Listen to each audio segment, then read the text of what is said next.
యేసుక్రీస్తు నీడకు నువ్వు వస్తే ఏ భయము లేకుండా, అది సంవత్సరం కాదు, 2 సంవత్సరాలు కాదు, జీవితకాలం అంతా నిర్భయులమై బ్రతికే కృప రక్షకుడు నీకు దయచేస్తాడు.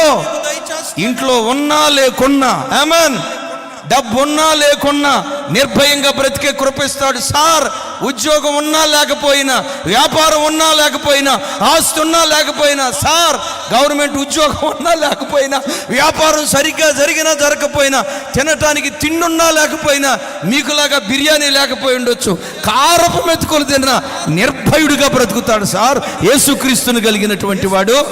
అలాంటి ధైర్యం నీకు రావాలంటే రా యేసుక్రీస్తు దగ్గరికి. యేసుక్రీస్తు మతం మార్చేవాడు కాదు, కులం మార్చేవాడు కాదు.